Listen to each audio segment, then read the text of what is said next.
BNP ও এর অঙ্গ সংগঠনগুলোর যৌথ আয়োজনে বুধবার বিকেলে সরকারি ইখরি কাটেঙ্গা হাইস্কুল মাঠে দোয়া মাহফিল অনুষ্ঠিত হয়। এতে বিভিন্ন ইউনিয়ন থেকে আগত নেতাকর্মী সহ সর্বস্তরের মানুষের অংশগ্রহণে একটি শান্ত ও আবেগঘন পরিবেশ সৃষ্টি হয়। মাহফিলে প্রধান অতিথি হিসেবে উপস্থিত ছিলেন খুলনা ৪ আসনের বিএনপির মনোনীত প্রার্থী ও দলের তথ্য বিষয়ক সম্পাদক আজিজুল বারী হেলাল। বিস্তারিত থাকছে রাসেল আহমেদের প্রতিবেদনে।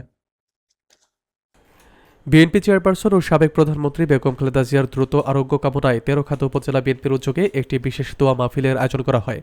বুধবার বিকেলে সরকারি ইখরি কাটেঙ্গা হাইস্কুল মাঠে বিএনপি ও অঙ্গ সহযোগী সংগঠন যেমন যুবদল, স্বেচ্ছাসেবক দল, মহিলা দল, ছাত্রদল ও কৃষক দলের যৌথ উপস্থিতিতে এই মাহফিল অনুষ্ঠিত হয়েছিল। মাহফিলের প্রধান অতিথি খুলনা ৪ আসনের বিএনপির মনোনীত প্রার্থী ও দলের তথ্য বিষয়ক সম্পাদক আজিজুল বারী হেলাল তার বক্তব্যে বলেছিলেন যে বেগম খালেদা জিয়া শুধু একজন নেতা নন, তিনি বাংলাদেশের গণতন্ত্র, অধিকার ও মানুষের মুক্তিচিন্তার প্রতীক। তিনি আরও বলেন, খালেদা জিয়া গুরুতর অসুস্থ হওয়ার সংবাদ পুরো জাতিকে ব্যথিত করেছে। তবে আজকের এই বিশাল প্রার্থনা প্রমাণ করেছে দেশের মানুষ এখনও তার প্রতি গভীর ভালোবাসা ও আস্থায় অটুট রয়েছে এবং এই ঐক্যের শক্তি তাকে আবারও সুস্থ করে জাতির মাঝে ফিরিয়ে আনবে। তিনি উল্লেখ করেছিলেন যে দেশের মানুষের অধিকার, ভোটের মর্যাদা ও স্বাধীন চিন্তার পথ চলায় বেগম জিয়ার ভূমিকা স্মরণীয় এবং তার সুস্থতা দেশের গণতান্ত্রিক ভবিষ্যৎ ফিরে পাওয়ার সমান।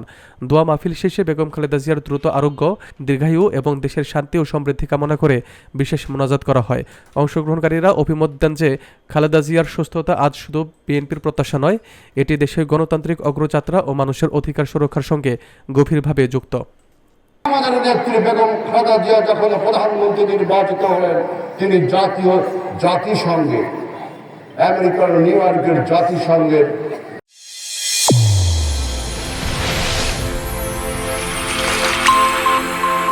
চ্যানেল A1 হৃদয়ের স্পন্দন।